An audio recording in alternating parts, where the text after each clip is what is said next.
Corresponde ahora el análisis final, ¿no? De lo que es la culpa. Posteriormente revisaremos esto de las eximentes de culpabilidad, pero relativo al concepto mismo y a la definición, una vez que hemos revisado las características, que hemos visto que hay diferentes perspectivas de lo que es la culpa, una vez que hemos dado también un concepto inicial, podemos terminar esta temática refiriendo algunos aspectos, ¿no? Que nos ayudan a comprender este tema de la culpa.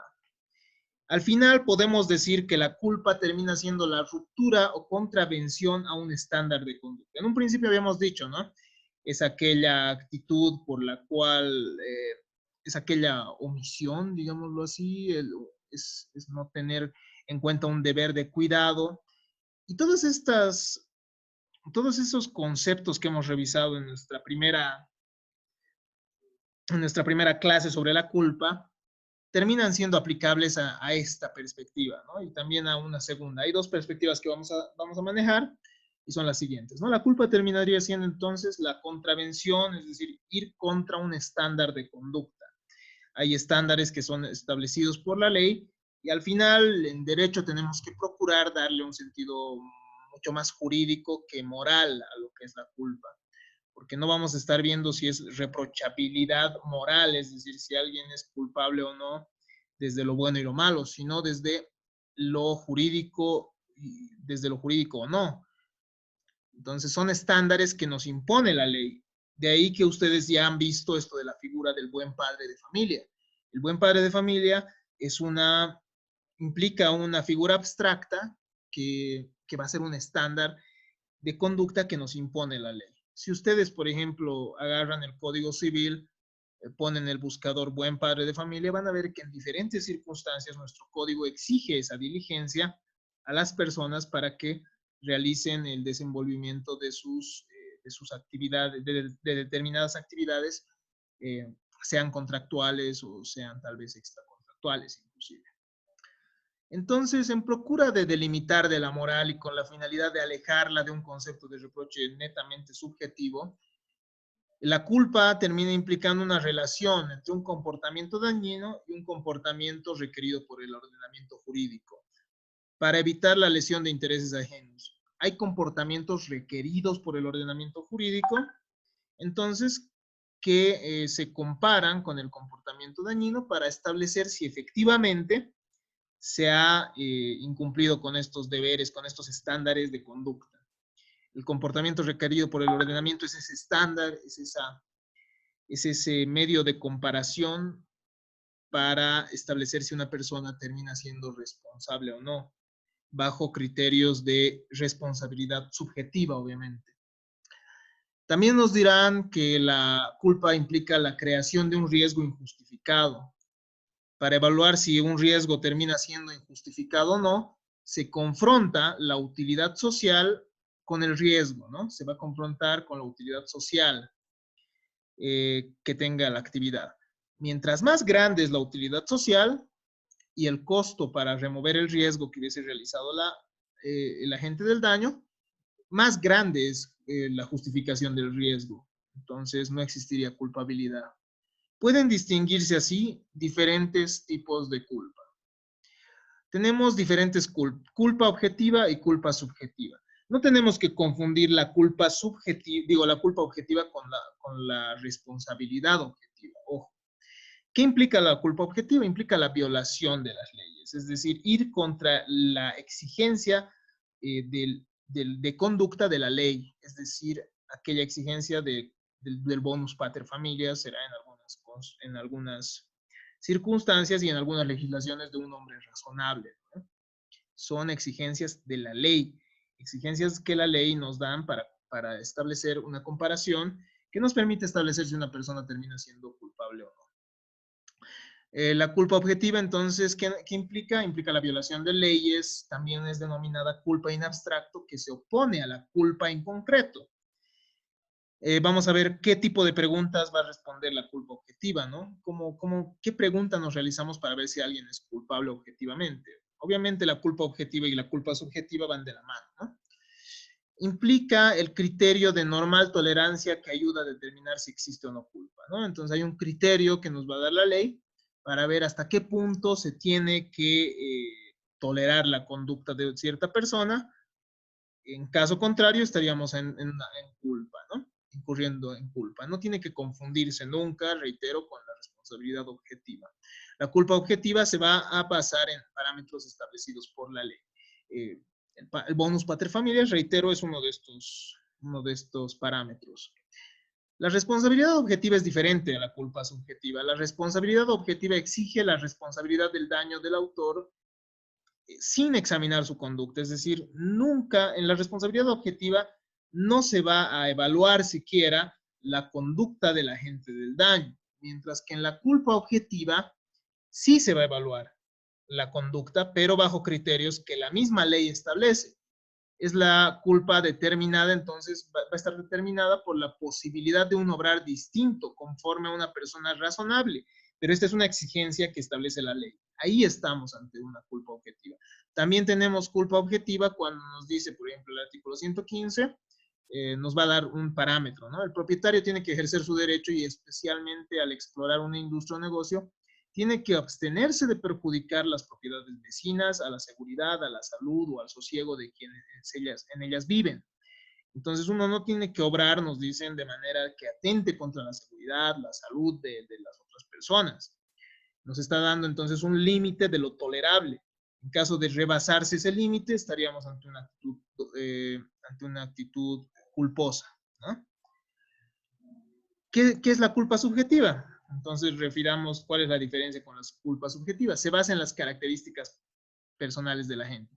Esto no significa que se va a basar en su psiquis, ¿no? Es decir, en cómo piensa él mismo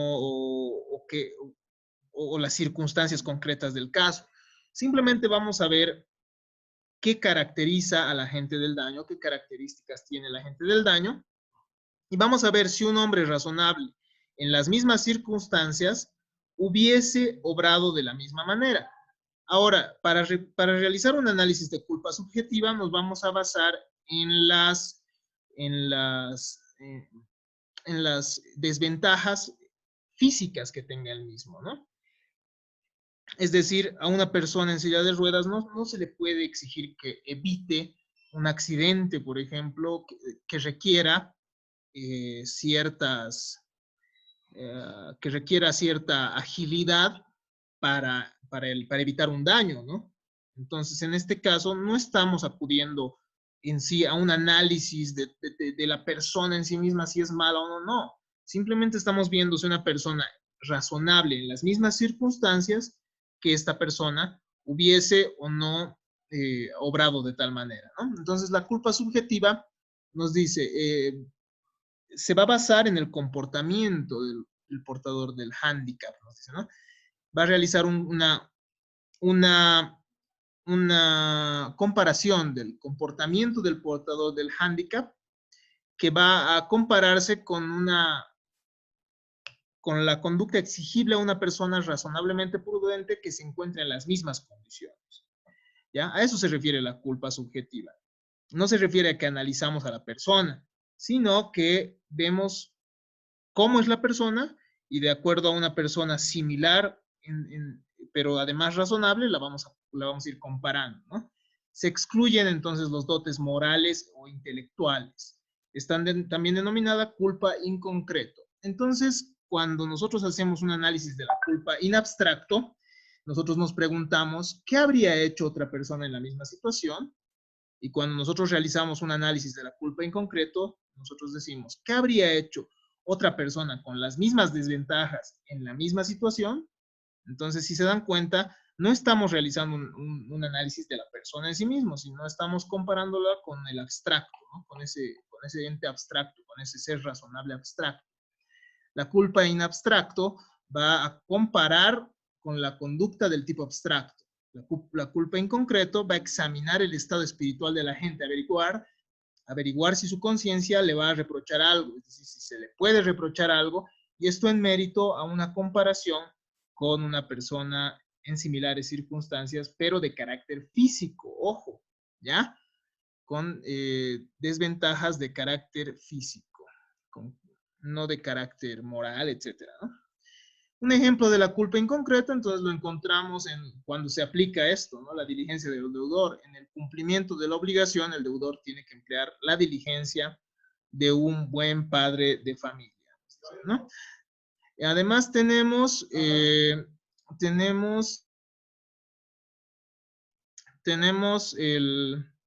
ciertos grados en mérito a esto, ¿no? La culpa subjetiva va a permitirnos distinguir entre diferentes grados de culpa. Culpa grave, culpa leve y culpa levísima. La culpa grave va a implicar el no uso de la diligencia propia de la absoluta mayoría de los hombres, ¿ya? Vamos a estar ante culpa grave en el momento en que el hecho dañoso se hubiese realizado de un modo tal que cualquiera de los hombres, de la generalidad de los hombres, hubiese obrado de manera diferente, ¿no? Entonces es una conducta contraria a lo que los hombres hacen normalmente. Si uno hace o incurre en una conducta totalmente diferente a lo que hacen los hombres con naturalidad o normalmente, la mayoría de los hombres, entonces incurriría en una culpa grave. La culpa leve implicaría el no uso de la diligencia de las personas de capacidad media. Esta no está establecida en nuestro Código Civil, ¿no? Pero la media, dice, ¿no? De las personas, no la mayoría, digamos, cierto grupo de personas, o sea, digamos que cierto grupo de personas relativamente razonables no hubiesen hecho lo mismo que tú, entonces incurres en una culpa leve. Este es un aspecto muy difícil de verificar. Nuestro código solo reconoce la culpa grave, ¿ya? Es decir, solo comparamos las actitudes de la persona para ver si es culpable o no con la mayoría de la gente, no con la media de las personas, la diligencia media de las personas, ¿no? Con las personas de capacidad media, porque resulta muy difícil establecer cuál es esa capacidad media de las personas. La culpa levísima, por su parte, se da cuando no se usa la diligencia propia de personas excepcionalmente cautas y prudentes. Tampoco está regulada por nuestro Código Civil. Esto sí se puede distinguir, ¿no? Porque hay ciertas personas que efectivamente son cautas y efectivamente son prudentes, y existen ciertas situaciones que ameritan que uno sea responsable cuando no se cumple con ese tipo de diligencia, ¿no? Y al final estaríamos ante una culpa leve porque la exigencia es mayor. La exigencia es mayor. Esto podría darse, por ejemplo, en la legislación peruana, esto se da en casos de responsabilidad profesional, aspecto que no está claro en nuestro código, al menos.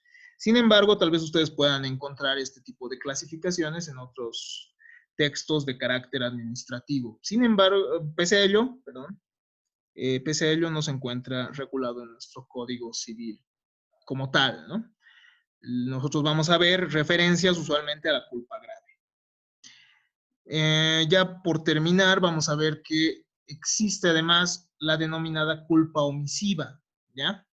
Es denominada la isla de tipicidad. ¿Cuándo uno puede responder por omisiones y no por acciones? ¿No? O sea, por no haber hecho algo. En materia penal, las omisiones pueden generar responsabilidad bajo ciertos presupuestos, ¿no? Delitos de comisión por omisión. Existen ciertos delitos en los cuales el Código Penal dice, ¿no?, que una persona es responsable de un delito por omisión cuando se encuentra en una situación de garante. Por ejemplo, si una persona es guardia de seguridad, por ejemplo, de un determinado centro nocturno, tendrá que velar también por la seguridad de las personas hasta cierto punto, ¿no? Y en caso que se produzca un hecho dañino, por ejemplo, una pelea que desencadene tal vez en la muerte de uno de los participantes, podría llegar a establecerse también, de acuerdo a las circunstancias, la responsabilidad de este agente de seguridad por no evitar tal vez estos daños, ¿no? Entonces, eso ya van a verlo en un análisis más concreto y más complejo del derecho penal cuando ustedes lleven la materia. Baste acá Acá basta con que ustedes entiendan que uno puede ser responsable por omitir ciertas actividades, ¿no? En materia civil tiene que existir mínimamente una norma que obligue a actuar de forma determinada. Ejemplo, el artículo 116, parágrafo 1 de nuestro código, ¿no? Que también establece que las personas no pueden, bueno, los propietarios no pueden generar inmisiones, es decir, no pueden generar hollín, humo que daña a otras personas. Si en mérito a eso sucede, eh, si en mérito a esa omisión de cierto acto se generan daños, entonces uno será responsable. Les hemos dado el caso, por ejemplo, del minibús. Existe nomás existe obligaciones de los propietarios de generar mantenimiento a los bienes de su propiedad con la finalidad de evitar daños a terceras personas. Entonces, en este caso, sí existiría una obligación para el dueño de un automóvil, por ejemplo, para que realice ciertas reparaciones, ¿no? Mucho más cuando estamos hablando de transporte público. Inclusive, estas obligaciones estarán establecidas por la legislación municipal, que va a establecer cuáles son los deberes de quienes prestan el servicio público de transporte. De esta manera, concluimos